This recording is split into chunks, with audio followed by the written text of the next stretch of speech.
Simon. We're going to have a little fun today. We're going to talk about some gold and some coins. So, yeah, we have a lot here to talk to you guys about. We got some good bullet points, and, let's kind of dive right into it.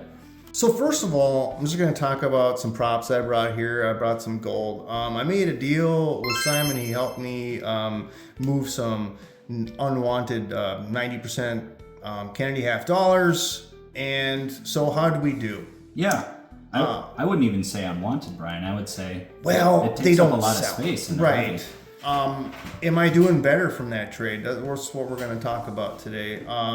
Gold's silver's pretty close. It's up $2 more from that trade. But where are we at? I think I was got 9,500 in the gold. So it's about 3.5 ounces. Actually, technically, it'd be 3.467 because this is 0.9675 of an ounce, really close. I think the melt is like 99.40, something like that, close to in that range. 2 years ago, that's why I got this money here. So I just got a paycheck today. So basically, this is a good prop. You could get 2 ounces of gold for $4,000. And today, what can you get? 1 1/3 approximately. Yeah, I would say one of these and 2 of those, and you'd be doing pretty good for $4,000. Yeah, that's about where it's going. It just shows you how I'm trying to decentralize myself by buying gold and silver, getting away from the fiat currency. As you can see, the dwindling purchasing power of the dollar and locking into gold. Gold seems to be really, really strong. What do you think about that? Yeah, absolutely. And gold is continuing to go up, and I think the purchasing power of the dollar obviously is just going to keep going down. That hurts the consumer. Obviously, when you put this kind of stuff in the bank is they're basically making money off of your money, and they give you, a fraction of a percent back. Well, if you make profit on this stuff, you keep all that to yourself.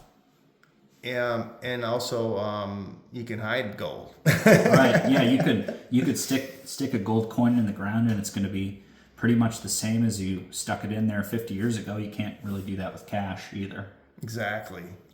So I've been a silver stacker, started a long time ago, but I've kind of slowed down with my silver stacking.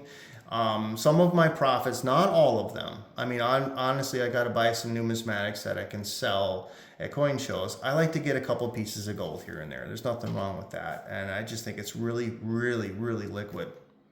Absolutely. And for me, people are always buying gold. The premiums are always changing. What you can get on a retail, and if you were to wholesale them, those are always changing. But it's considerably more liquid than selling rolls of silver dollars or silver half dollars, certainly. Absolutely. And by the way, Simon's channel is growing really, really fast, getting fantastic views. His subscriber count's growing. So I'd recommend, please click on the link below for Vanquig Coins and Bullion and support him, because I think he's putting a really nice perspective on numismatic coins. Yeah, absolutely. And, Brian definitely focuses on the stacking, and, I'm a stacker myself, but my passion lies with coins here. It's part of the business. When people come into the office, they have gold and silver, and I buy all that stuff. But coins is, really what I'm passionate about. Yeah, look at this bad boy. Whew, I love the toning on, proof Indians. I'm kind of a sucker for those. That's a great piece. So what makes a coin desirable? I've been wanting to ask you that for a while. What's your opinion on that? Absolutely. The desirability really depends on both the market demand and how scarce the coin is, both as the coin itself and the condition that it's in. So if this coin is scarce, not because of the grade or the year, it's because it's got a little bit of that bag. But it has a bag fragment and it has a CAC sticker. Yeah. I saw a lot of these on eBay with the bag fragment, but I saw 0 of them with the CAC sticker. So that to me is kind of unique. I'm sure there will be more with the CAC sticker eventually, but it's really pretty. That was the only one that I saw at that time. Right. Yeah, I love, this is a dime. You got a half dime. So absolutely. only have one right now. I used to have a couple, but it's nice to get some more. All the denominations. I'm kind of heavy on Morgan dollars. That's why I've been focusing on other denominations.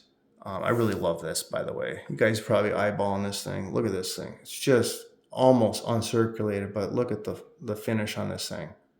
It's really hard to find a coin like that old, problem free. Just look at this reverse. Yeah, it's really tough. I mean, you'll find a lot of those in like XF condition or VF that are problem free graded. But I mean, you probably look at, I mean, as a dealer, Brian, we probably look at, you know, probably close to 1,000, or not 1,000, 100 cap bus half dollars before you see one that's even raw that's nice. I mean, it's just kind of a scarcity, and then you know, a lot of times there'll be someone messed with it 50 or I hardly years ever ago. see them Yeah. raw like that. If they're 2x2 flips, you can tell that they've been wiped or they've been polished. Someone messed with them, yeah. Yeah. But I mean, that's just a kind of a winner for me in my book, buying something like that, you know, for a long-term collector. All right, we got a couple more coins here. We got a couple rattlers, and we got some modern PCGS holders. This is a great looking coin. Nice V nickel. Look at that thing. 1907. Yeah. Great luster. Brian and I were just talking off camera, and you know, Yeah. I used to buy, you know, go into our big show, and I would buy 20, 30, 40 rattlers in 3 days, you know, 3 or 4 years ago. And now it's like either the dealers are asking a lot, which is totally fair. I mean, they are drying up, or they're just kind of, they're common coins. You know, you see a lot of Morgan dollars and rattlers. You see a lot of, you know, you know. I've been noticing it's been tough. I haven't been seeing them that often, but I have to wait for these really big, massive shows to start seeing more of them. Right. Or you just got to pay up for them. And, you know, if that's the kind of thing that you want to have as a collector, you need to, you know, either buy them from a dealer or make a trade on them, or just pay those high prices to get the coins that you want. Trust me, I know what that's like. I want to look at the scent here. It's really pretty. I'd still say it's still in the red spectrum, but remember, these were graded like 40 years ago. Some of these can change to like a red brown. Then you have to basically buy the coins and not the holder, even though it's a desirable holder. Absolutely. And, you know, these are not airtight by any means, and I actually keep, you know, I keep these both for my personal collection and when I'm selling them in an airtight or less airflow, just a little flip to keep the holder nice from scratching and keep the airflow down for long-term storage. Yeah. Oh man, I really love this 3-cent nickel here. It's kind of tough to find these really nice. I've been wanting to get a proof. So what do you think the market is on the 3-cent nickels? Yeah, I mean, the 3-cent, and I'm going to say any 1800s or 19th century proof type, I think the market is really good for collectors and dealers. I mean, you know, if you're buying, you guys just saw one of my proof Indian head cents. You know, I think I have 350 on that, and you know, you could, in the way that I see it, is you could buy a nice, you know, red brown or red Indian head cent for about the same price with high mintage. But I know I personally would rather park my money if I'm going to spend $300 or $400 in something that they only minted, you know, probably less than 1,000 of them. And that's just, you know, you get a lot of the proofs come really attractively struck. You know, sometimes you can get cameos on them, and you know, with that kind of thing, I think that that's going to be really desirable long term for both collectors and dealers. I had a beautiful proof barber. I think it was a 1904 proof 64. I got it from Marty. $800. I mean, that was a steal. I actually made money on it, but I want another one. But trying to find it for that price, it's gonna be pretty tough. Yeah, and I think it was almost cameo. I think that's something that's going to be, you know, even affordable for you know, kind of someone that's more intermediate or entry level to save up a couple $100 to buy, you know, the proof sets. I mean, 2-cent pieces are extremely expensive. 3-cent pieces probably will run you $600 or $800.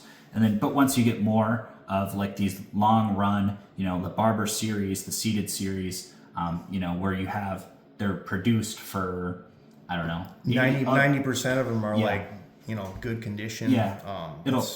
There's a high population out there with low mintage. And you know, they probably cost you $400 or $500 for a kind of a when I say low grade, maybe a proof 62 or 63 maybe. Oh, right on. I mean, I have a nice Barber quarter, like Mint State 62. I don't even think people notice it because they're not used to seeing a Barber looking that nice, and they probably don't even recognize it until they take a second take. It's like, whoa, that is pretty nice. Absolutely. I mean, that's why I picked up that half there. Yeah, this one's really pretty too. Nice colors on this thing. Wow. Nice half cent. Absolutely. Or half dime, sorry. Gosh, I always say that. I always say half cent for some reason. Yeah, they had a lot of funky denominations back then. All right, so we pulled out a couple cool coins here. We got a couple from Cat G, and we got an old OGH from PCGS. So we're gonna look at this one. This is a nice, another half dime. He's got 3 half dimes. Ooh. Yep. But wow, the colors.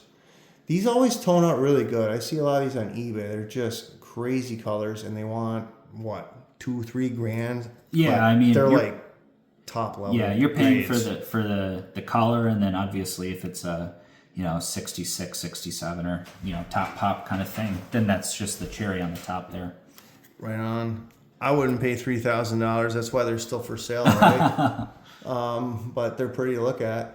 1883. Oh, I always look for the partially reverse. Doesn't have it, so I already look because I look for the die clash here and the weakness here, and yeah. You're kind of the Vam King when it comes to that kind of stuff. Yeah, I'm still looking for it. I got the wrong one. I got the 38A or whatever, 36A. I always mix up. I want to get the 22A. So one of these days maybe. I love these things. You know, it's been my whole life never had one, and in 2024 I got 2 of these coins that Simon has right here. Yeah, that's $10 gold. That's a good pickup, and just so beautiful. Yeah, I was just telling Brian that I don't actually personally own any of those just because I haven't found one that I liked enough. I actually like this coin quite a bit, but I want a nice raw one for my personal collection. So that's just kind of the way that I collect. I like to put stuff in books, tight books, you know, collect date and mint mark sets and stuff like that. I can totally relate to that. Well, I do have a raw one. Maybe we can make it. We can work out something. But I'm trying to hold my gold. So, yeah, absolutely. Yeah, that's the smart thing to do. Absolutely. So yeah, well, we're gonna be at the Roseville Coin Show Saturday, February 8th. If you guys want to come and say hello, that'd be awesome. Yeah. So, any closing thoughts at all? No, I mean, all the coins you just saw today are available on my website, vanquigcoins.com. Brian will link it in the show notes. And I'm actually going to do a video very similar to this on my channel. You know, I do a lot of stuff where I buy coins and then I just show it off. You want to wrap it up, Brian? Yeah, and you know, if you want, I can be on your video too as well. Absolutely, okay. Yeah. So yeah, I mean, again, it's a great channel. I'm totally for Simon Quigg. He's awesome. So please subscribe to him. He's got giveaways on almost every video. Yep. And I donated one to him, so I'll probably do another one and give him a giveaway. So if you guys enjoyed the video, please smash the like button. And follow Numismatic Stacker. And check on some of my videos on the right side of your screen. Appreciate it. All right. Thanks, guys.